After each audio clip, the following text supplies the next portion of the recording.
we'll go ahead and get started. Thanks to everyone for attending.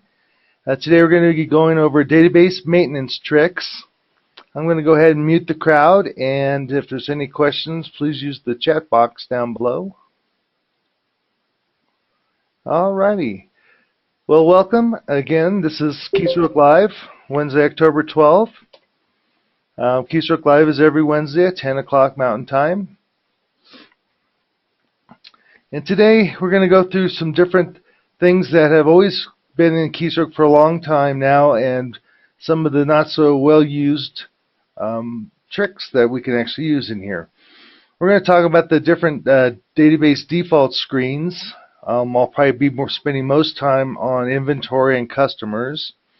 We'll talk about price formulas, that's on the inventory for instance, how to use the merge and field merge options. And we'll also talk about the database lists or the database list editor, just some simple text files and some also complex linked lists. Alright, well, I'm going to dive right into Keystroke here. And we're going to go ahead and take a look. Looks like I've got two copies open. I'll probably close one so I don't get confused myself.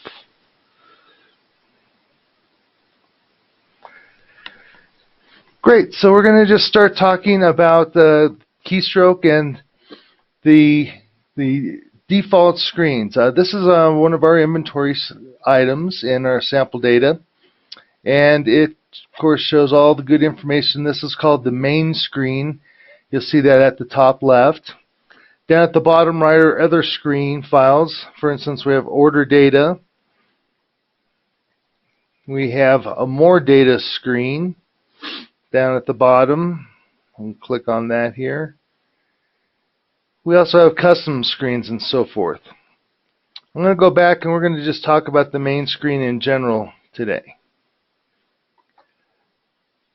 The power of the default screens comes really when we're actually setting up multiple records, many of the same type of items. I'm going to go to the setup menu. By the way, to pick any of the setup options here, you have to be in one of the databases. I've already entered the inventory database because the default screens would be different for customers versus departments and so forth. So I'm going to go ahead and select default, and you'll see we have quite a few different screens here. I've been playing around with the add screen for level 7, and what this screen actually talks about, this is at the top of the list, is that when I add an inventory record, this is how Keystroke's going to help me duplicate information so I don't have to enter the same thing over and over and over. Could be, for instance, I'm going to use some examples of, let's say, lottery tickets where you sell $1, $2, $5, $10 lottery tickets, and they're all very much the same except for some slight changes in their descriptions and or pricing. It would also apply to shoes, or it might apply to t-shirts, for instance. Whatever you're selling, it could, for a liquor store, for instance, if you have single beers and you have the Budweiser, Bud Light, Bud Light Lime, all the different things, you could set up one screen to help you enter all the information at one time. If you're not familiar with these level 7s that you're seeing here, or level 99s, it just means that people that are a level 7 or better, in this case 7 down to 0, will be seeing this screen. The add mode for level 99 would be for people adding inventory if they were above level 7, meaning 8, 9, or 10, for instance. I'm just going to go ahead and hit enter on this. And this is the add screen, and it's kind of designated by the top where it says DBSI for inventory. The A is for add, and it's a 107 screen. In an example I'm going to give here, I'm going to go ahead and produce, let's say, lottery tickets. I'm going to go ahead and just make some descriptions up. Now this is a blank screen. Notice that it's going to just help me in recreating the same item over and over and over again. So I'm going to just, let's call it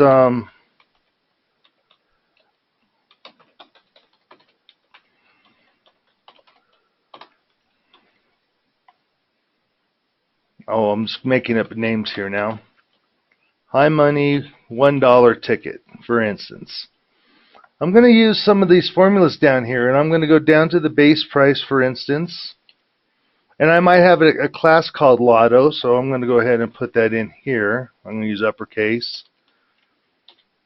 I'm going to go ahead and show you quickly what some of these fields do. For instance, in the base price field, this is by default is set up to do a 50% profit margin. Probably on something like a lottery ticket, the cost is $1, the base price is $1, the list price is $1, and so forth. So all we have to do is enter in one thing at a time. Notice at the bottom of the screen it says linked from last cost.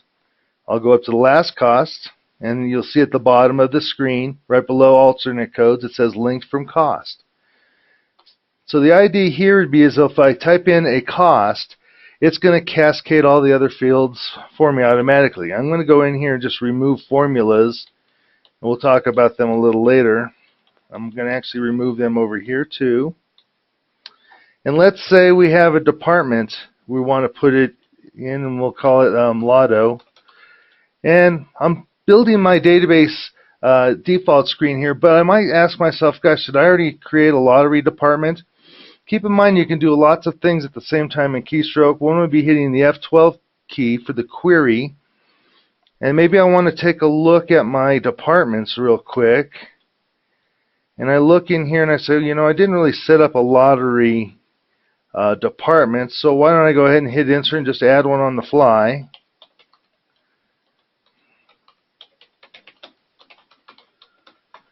And let's just say there is a minimum age. Oops, move my mouse there.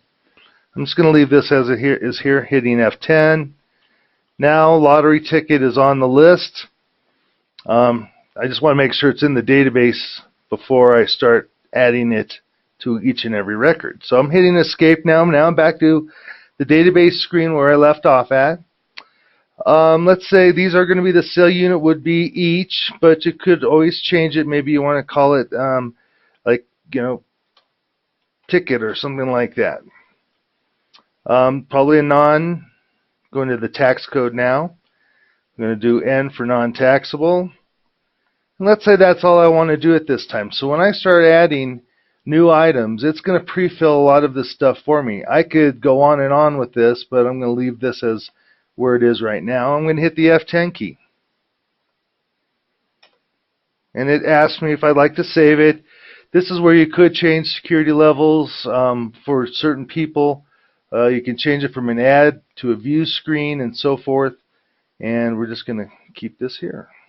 So say OK to this. Okay, so now I'm here in Keystroke as if I just came into the database manager and I want to add a new field. So I can go up to the record menu and I can select add.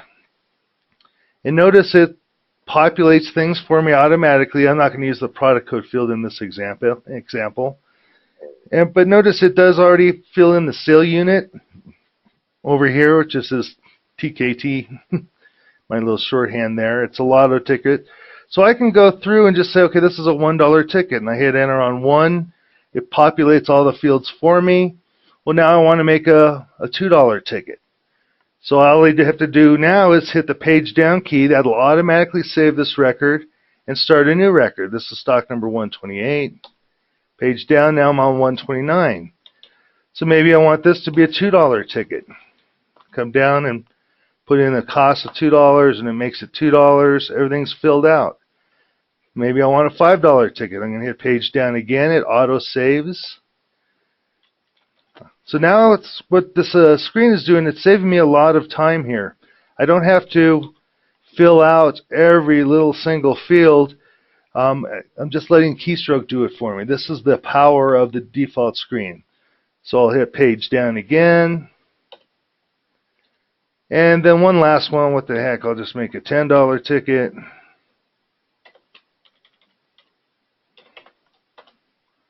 And hit F10.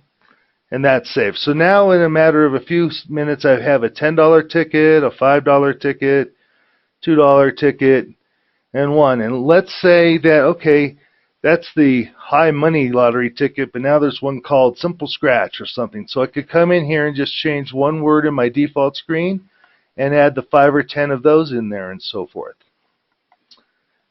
Let's go back to the other screen. I'm going to go back to the setup menu under default. I'm going to go back to add mode, level 7. And we're going to talk quickly about some of these, the formulas. Let's say you wanted the base price to be 25% more than the cost. Notice that the cost, when it's typed in, at the bottom of the screen says link from last cost. So if I wanted it to be something like 25% more than the cost, I could use a formula like asterisk 1.25. That's going to make the base price equal to 25% more. And notice the list price is also set to be linked from the base and so forth. So maybe this might be the beer department or something. And maybe this is taxable, and maybe it's a liquor tax. And maybe this is a can. So let's change some of these things around. Guess I needed to learn how to spell Budweiser. So this is a Budweiser can. We'll just leave it at that. And I'm going to go ahead and hit F10 to save this ad screen. And all we're going to do here is show that the base price is going to be calculated automatically for me when I add new items. So I hit F10 to save it. I accept the default as the same screen I want it to be. And so now if I go to the record menu in the upper left and select add, so now I'm starting to build up some different formulas. And I think I actually got rid of my link here. So I think I did something wrong here. If it doesn't work, call to export. This should be on the ad screen. Well, by the way, I'm in the base price field. I'm hitting the insert key. If you don't want it to be linked to anything, you can just hit the escape key. This should actually work at. If not, I'll figure out what I'm doing wrong or call support. I'm going to save this and try that again. It's not doing it for me.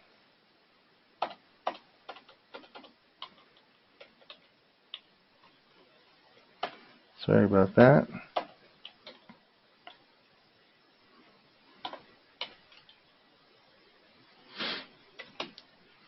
Well, I'll go on with the different formula. If you want to test any of this in the sample data has equations already pre-built in it at like 95% off the base price and so forth and so on.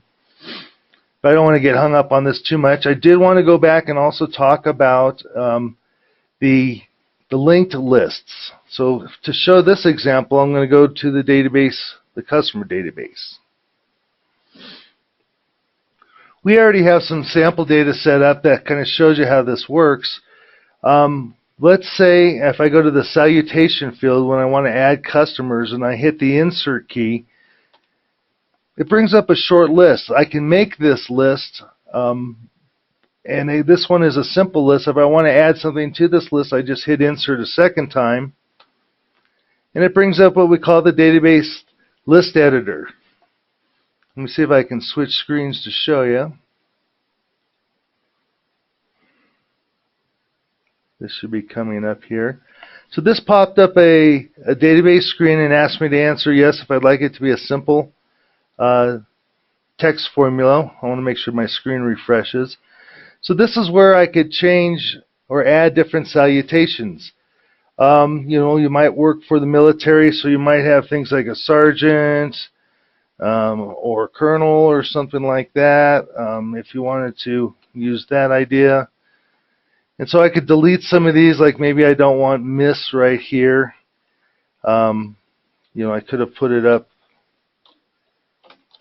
you know, maybe it's a Dr. MD versus DR. And then all I do is hit save, and now my list has changed. I'm going to go back to Keystroke so everyone can see what I just did. So now I've created a simple list, and you can just pick things off the list. So if you want to tell your clerks, always use a salutation of Mr., Mrs., Miss, or something like that. You could set this list up, and there are security levels that tell you that you have to pick it from the list. You can't just make things up. What I did want to show you, so I could just keystroke here.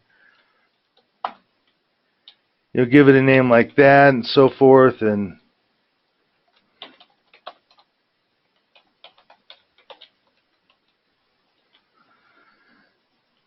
that's how that works.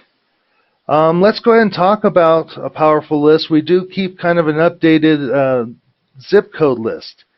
If I move my cursor, I'm down in the zip code field right now, right above the word residential down here. If I hit insert, Keystroke's going to ask me would I like to create a new list.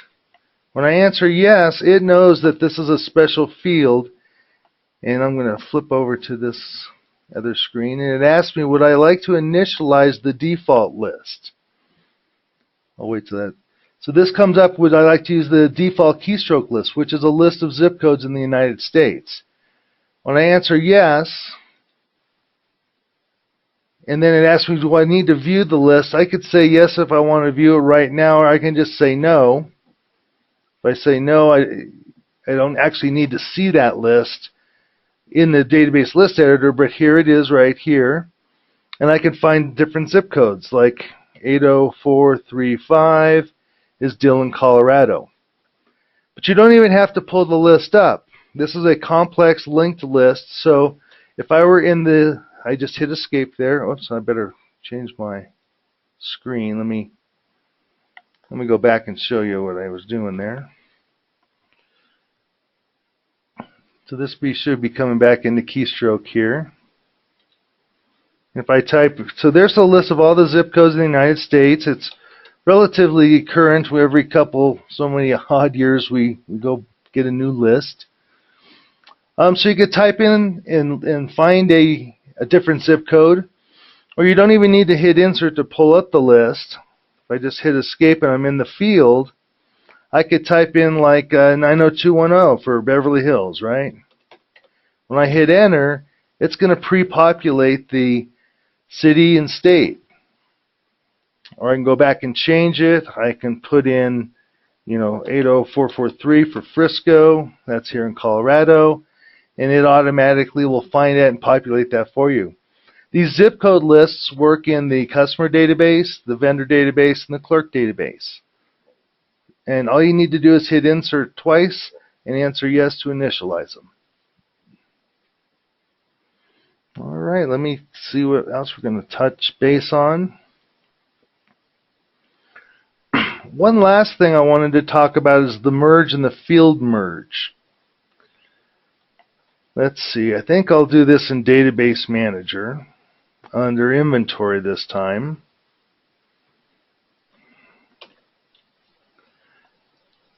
So I'm going to go to the last record I created and go back up one, page up one for a lottery ticket, for instance. If I wanted to just copy one field over at a time, I could go to this field while it's highlighted and go to Record and Add. Sorry, I think I did that wrong. Go to Alt-R for Record and Add. And then I could go to any field I want to put it in, and I could actually use a key combination. If I look under the Record menu, it's called Field Merge is F8, or Merge is Shift F8. So it could copy one field at a time by just hitting the F8 key at any time. Let's give that a try. So let's see if I go to Record, Add, and F8. Well, maybe I'm not doing this right. But it's this is kind of a little more handy for copying very unique data over and over and over again. And I think I hit the function keys I might have turned off here. But you can always go to the record menu and select field merge or merge. I'm going to try it a different way. Record, first record. Of course and just to show you for next week, we're going to be doing things like search and update price and search and replace. So we're not going to kind of go through this extensive menu, but this is just going to go to the first record on the list.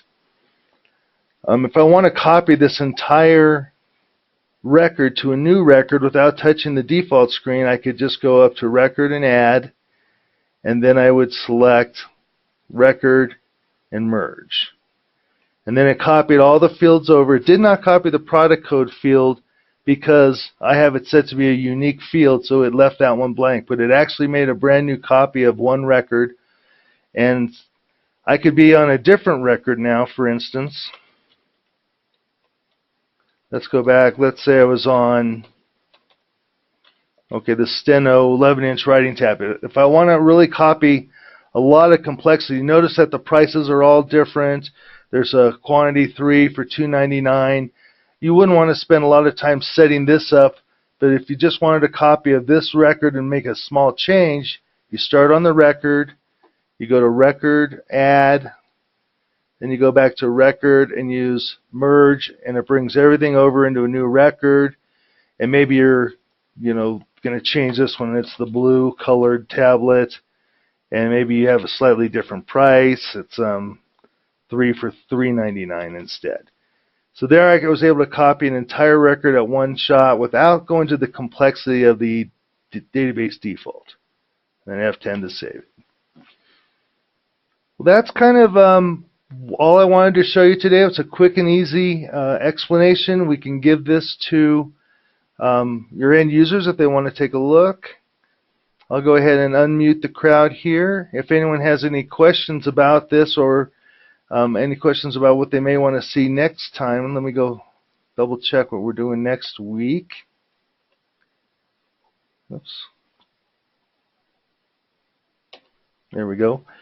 So next week we're going to be doing the search and update price with David Hunsinger next week, and that gets a little more complex into setting up price formulas and having to go through different fields and answering yes, no, or all. So that's what we're going to go through next week.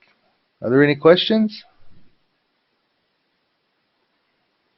Great. Well, thank you for attending, and we'll see you all next week.